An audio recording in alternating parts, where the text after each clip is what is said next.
Hi everyone, আমার আর একটা নতুন ভিডিওতে তোমাদের সবাইকে ওয়েলকাম। আমি সেদিন নিজে পিৎজা বানিয়েছিলাম, তো সেটাই তোমাদের সঙ্গে আর শেয়ার করবো কি।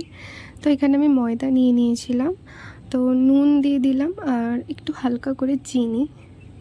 তো তারপর এখানে অ্যাড করতে হবে টক দই। তো টক দইটা দিয়ে ভালো করে মাখতে হবে, কোনো জল অ্যাড করা চলবে না। তো আমি এটা ইউটিউব দেখেই করেছিলাম আর কি। তো এখানে আমি ইস্ট অ্যাড করলাম। তো এটা ভালো করে মাখতে হবে। তো এটা আমার ফার্স্ট লং ভিডিও। তো প্লিজ যদি ভিডিওটা ভালো লেগে থাকে তো অবশ্যই লাইক অ্যান্ড সাবস্ক্রাইব করে দিও। তো এখানে আমি একটা কাপড় দিয়ে ঢাকা দিয়ে রেখে দিয়েছিলাম ওই 2 ঘন্টার মতো। তো এখানে আমি অ্যাকচুয়ালি ঘরে সেরকম পিৎজা বানানোর কিছু ছিল না, তো জোগাড়ু আর কি।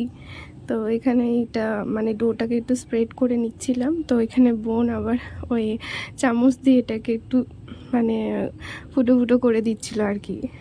তো এখানে আমি অ্যাড করলাম পিৎজা পাস্তা সস। একটু বেশি দিলেও চলবে না, আবার হালকা দিলেও চলবে না। বেশি দিলে আর কি ওটা তো অ্যাকচুয়ালি এটা কড়াতে করব, তো না হলে বেশি দিলে আর কি কাঁচা থেকে যাবে। তো এখানে সব টপিংসগুলো সাজিয়ে নিচ্ছিলাম। তো এখানে আমি দিয়েছিলাম ক্যাপসিকাম, পেঁয়াজ, চিকেন, টমেটো দিয়ে ভালোভাবে সাজিয়ে নেওয়ার পর এখানে আমি অ্যাড করেছিলাম চিলি ফ্লেক্স। যে যে স্বাদ মতো অ্যাড করতে পারো। আমার বোন অ্যাকচুয়ালি বেশি ঝাল খেতে পারে না, তো অল্প করে দিয়েছিল। তারপরে অরিগ্যানো অ্যাড করলাম, আর পেরি পেরি মশলা ছিল ওটা লাস্টে অ্যাড করেছিলাম। আর এখানে আমি চিজ দিয়েছিলাম, চিজগুলোকে ছোটো ছোটো করে কেটে নিয়েছিলাম আর কি।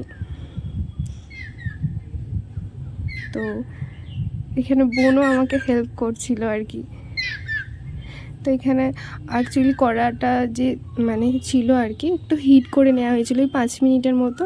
দেন তারপর এটা ওই 5 মিনিট হাই ফ্লেমে ছিল, 10 মিনিট লো ফ্লেমে, দেন বন্ধ করে দিয়ে 10 মিনিট আরও ছিল। তো এই রেডি। ভিডিওটা ভালো লাগলে অবশ্যই পাশে থাকবে আর সাবস্ক্রাইব করবে। Bye bye. তোমরাও খুব